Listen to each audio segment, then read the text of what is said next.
And welcome back to Flexible Games, where we are playing 7 Days to Die. I need to get a little bite to eat before I go out and work on this, so let's grab some stew. It might not, yeah, it didn't cover it all, so let's eat a little bacon and eggs, fill a cell up, and grab some bottled water and drink some of this. Slowly working my wellness up. Getting there. Okay, today I would like to take care of those spikes that are out there. It's kind of an eyesore, and really like to take care of those. And the only real way to do it efficiently is... Oh, look at all these bodies over here. Hello.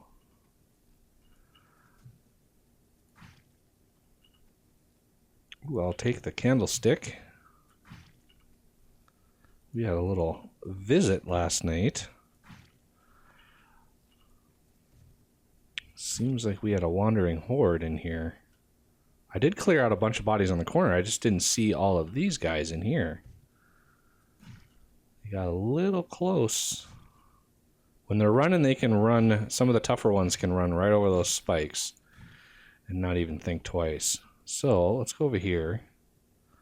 So I really didn't get anything that constitutes having to start over. Let's run over here and take care of these spikes. So as you know, the spikes themselves take quite a few hits to break down. So a full set of spikes is 1, 2, 3, 4, 5, 6 hits just to get rid of one of them. So you can imagine how much work it would be to get rid of all of them.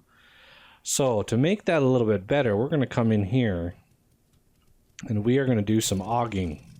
Auging? I don't know what the verb tense is for an auger, but we're going to come in here and do it anyway. Ooh. Get rid of you. Dig a trench around. We got a whole bunch of clay in here too. I'm gonna have to scoop up a lot of that clay. Okay, so now that the trench is done, we can come in here and sort of clear out the dirt underneath. Oh.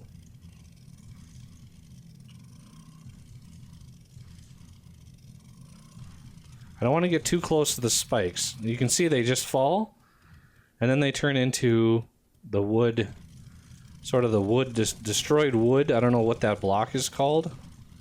No idea what that block is called, but that'll round out the rest of those. Ooh, we got another body over here.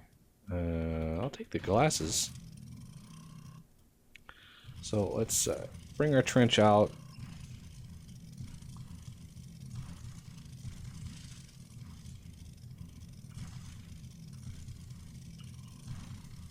So they're holding themselves up. They're pretty strong, it seems. One more? No? One more? No? Oh, wow. They're really strong. Look at that. Is there something over here holding them up? Another remain. Yeah, that's amazing that those are being held up like that. I'm kind of impressed.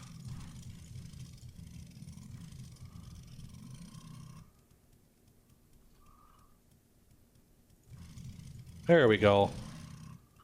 The whole line just falls all at once. So now we're like almost half done. And it's taken very little.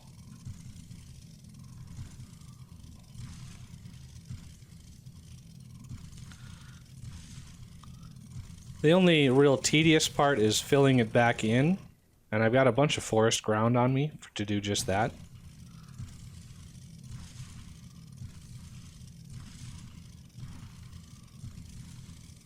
This is where it gets a little tricky because these are actually poked out a little bit, so I just got to clear a bunch of the land around. There we go. All those fall. Now I just have the little entrance here.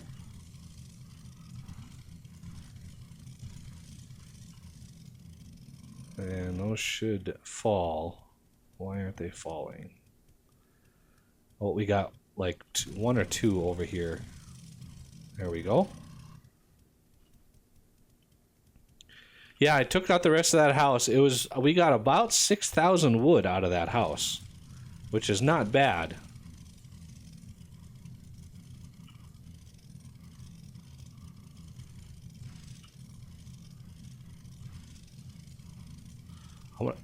I need to take all this clay out of here anyway, so I might as well clear it all out while I can. There, the spikes are no more. You got a couple of extra holes, but that's okay. So yeah, I want to clear out the rest of this clay out here. And as far as the wood goes, I could use these things don't have a whole lot of hit points, so even though the auger doesn't have a damage bonus for wood, it still clears it out because how few hit points they have.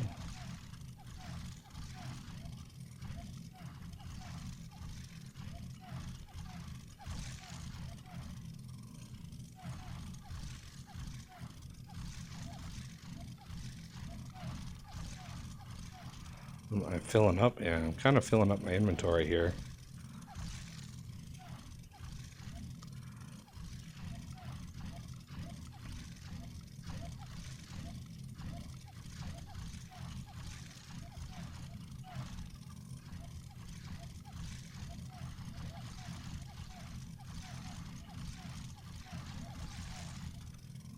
Yeah, there's one.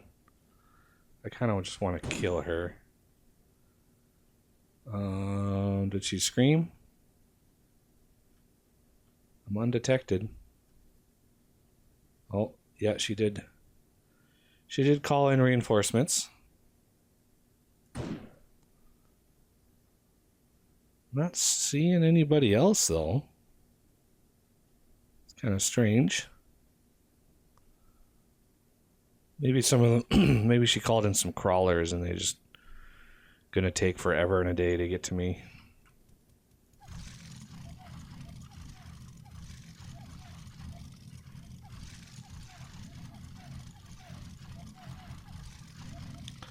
There we go. All gone. Now it's just a matter of having the inventory space to hold all the clay that I want to dig up. Well, there's a whole bunch of clay in here too. Because if you like plant trees out here, you know, the ground that you plant on affects the growth of the trees. So if you plant it like on clay, it may not grow to the tallest that it can. So I kind of want all of it to be the forest ground. And we are going to drop off sort of the inventory that we have. All the stuff. I'm going to keep my weed cleaver and keep the rebar frames. Rebar frames are good for flattening the ground out because I know that when we place this dirt back in here, it's not going to be the most even placement. And I should just ignore these bodies for now because we've got some more digging to do. So sod is not a good type of ground to plant on. So I'm just going to get rid of the sod that's up here. And I want to take the clay right up to the gravel on the edge of the road there. We need this clay anyway, so it's a good time to start mining it, get it out of our way.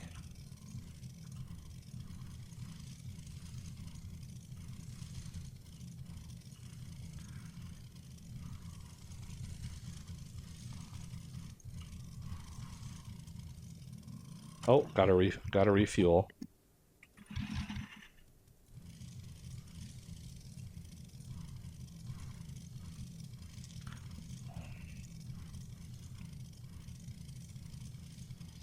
There we go. Oh, we got a little bit extra here.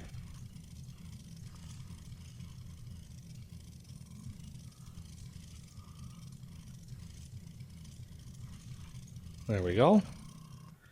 Good amount of clay, not too much, but a healthy amount. Fill in the holes.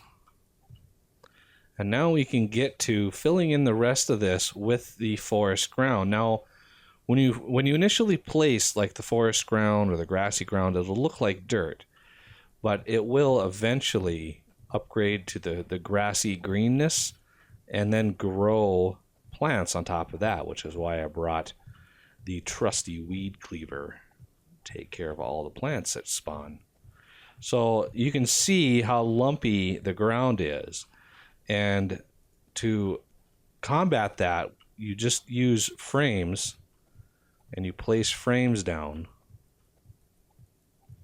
And you can see the ground subtly changing underneath to be perfectly flat.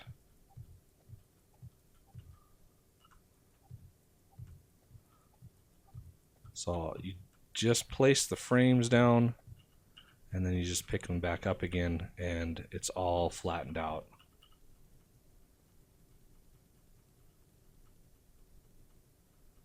There we go. See, it's nice and flat.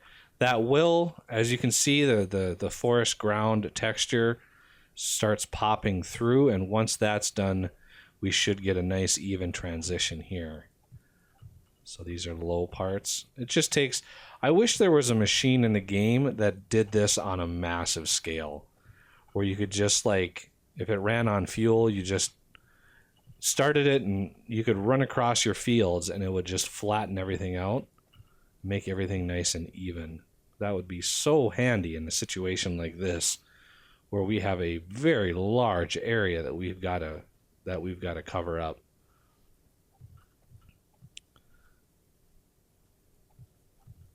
This is why I brought so much forest ground, because we got quite a bit of this to do.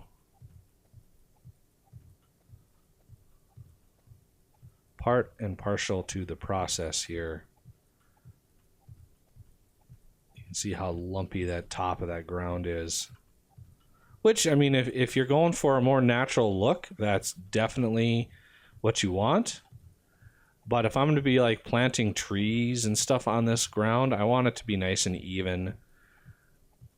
Just so I'm not moving up and down as I'm going and planting trees.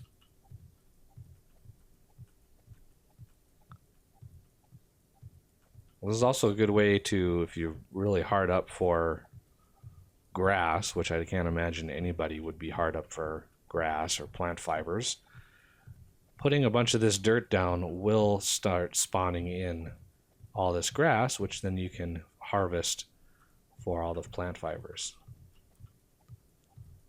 You can see the grass is already starting to grow on the stuff we put back there. So that house is completely gone now. Almost no trace of it. Once this ground turns into grass, it'll be like that house was never here.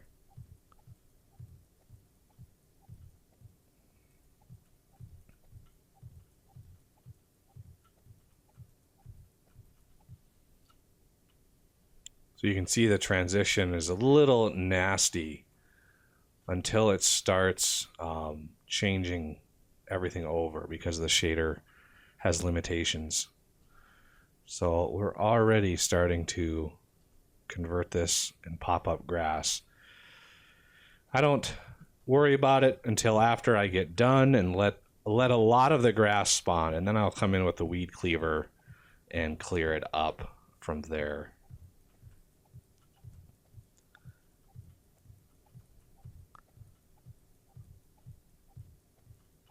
Just kind of get rid of it all at once.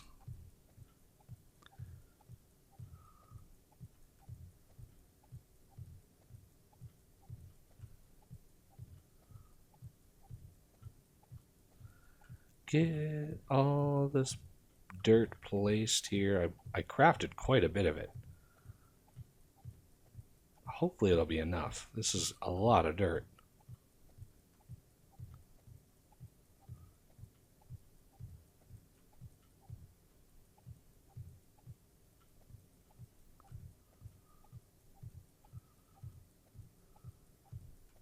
Keep an eye out for zombies that may try to hinder our progress. Just keep going around. Now this little patch of dirt here is going to be obviously bisected with some grassy ground, forest ground eventually. So it'll look kind of weird, and you can always, you know, dig up the dirt that isn't grass and then replace it. But I'm not going to be that picky. As long as we can plant on it, and the dirt grows trees just as well as the grassy ground. So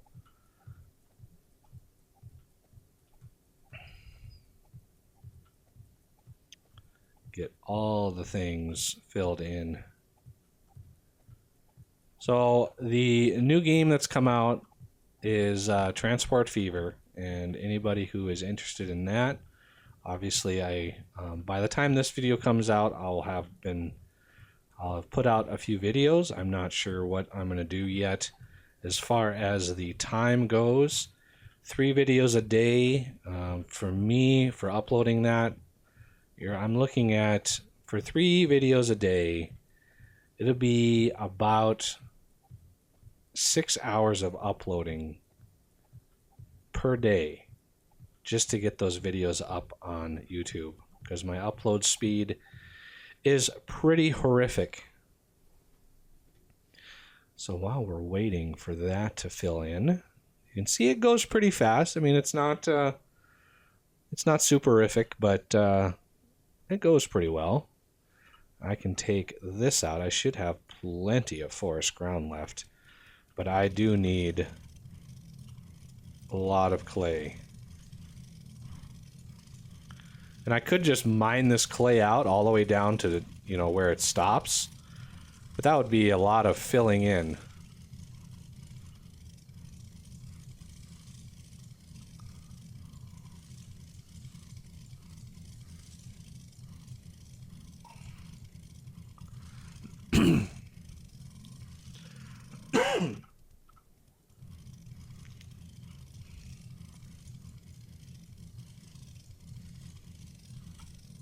There we go.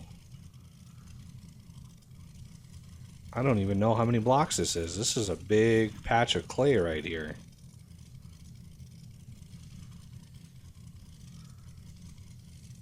Oh, I went a little too deep right there. This is actually a huge patch of clay.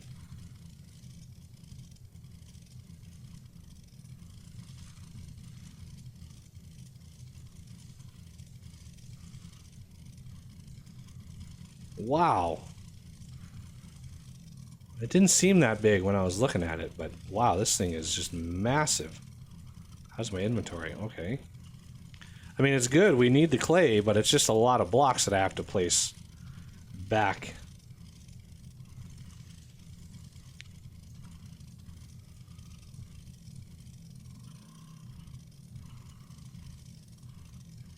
Go right up to the edge. Be careful not to hit that concrete with this awesome auger, because it would really chew through that concrete pretty fast.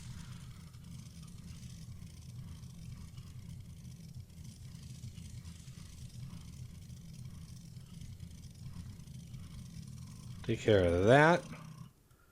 And let's fill in some holes. Okay, well, that was a lot of clay. Let's go over here.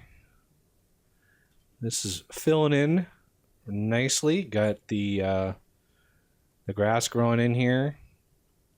And how is this looking? Yeah, see the transition cleans itself up from asphalt to gravel to forest ground once all the textures and stuff are updated. So it's all good. But I will fill this in off camera. We don't need to see a whole lot of that. So I'm mindful of the patience of people. So that'll do it for this episode. And I thank you for watching. And I'll see you next time.